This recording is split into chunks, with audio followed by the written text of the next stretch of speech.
All right, guys, welcome back to our video coverage, and we're on the dinner break of the $2 million guaranteed opening Winter Poker Open event, and the board reads 170 players, probably a little bit less than that, so we have a long way to go before we're into any real actual money. But right now, Jonathan Borenstein looks like he's one of the big stacks in the room with 2.3 million chips. John, how you feeling right now? I'm feeling really good.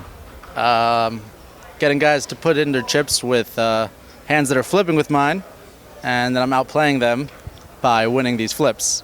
So, when you're outplaying your opponents at that level, it's really hard for someone to beat you. Yeah, so John clearly outplaying, winning 50-50 flips. You were near the million chip mark, and then big stack moved to two to your right. And there's a few other big stacks at your table, and those chips have all made their way to your end of the table. Has it just been, running pure over the last 2 hours or so, or, have you really been, in some really tough spots and had to, maneuver yourself? I've definitely been in some tough spots where I've folded a river in a really big hand 3 ways, and I was right, so that was cool. I got him to show, but I'm showing hands that I have it, and not showing hands that I'm not having it. So people are giving me credit for things when I just don't have anything, which is pretty optimal right now. Yeah, definitely. But, like I said, there's 170-ish players left, so we're really nowhere close. We're going to be playing till probably 2 a.m. tonight. Usually in a tournament when you have 2.3 million chips, you're either approaching the final table, you're approaching, 5, maybe even 6-figure payout numbers. But, right now we're a little bit above a min cash, and we've already lost close to 350 people in the money. How do you go about, the post-dinner break play, and what do you kind of expect through the rest of this day 2 session, and hopefully ultimately day 3 and day 4? Well, I'm pretty good at playing these levels. Where I'm really bad at is like when there's 3 tables or less. That's when I stop remembering how to play, and my chips go away from me.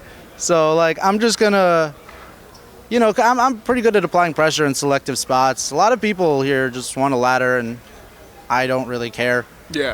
I just want to make the final table, but as long as I can make it to the final, if I get a large amount of chips going to the final 3 table, it'll be really hard to punt those. So just going to try to gather as many as I can to before I start the punt Borenstein kicks in. Okay, so before Borenstein punts it off, he's going to try to get as many as possible. But, to your point of people trying to ladder, a lot of people have either the payout structure on the blog, they're looking at it. Are you really, keeping an eye on that, or you're just, in the zone playing, just, seeing where it goes? Nah, I'm in the zone. I'm going to be honest, I'll probably keep an eye on it when it gets to much less people, but right now it's not really relevant to me. Just don't care. All right, so I need it for Costa Rica. Yeah, so John is moving to Costa Rica with a few other New Jersey online players in February.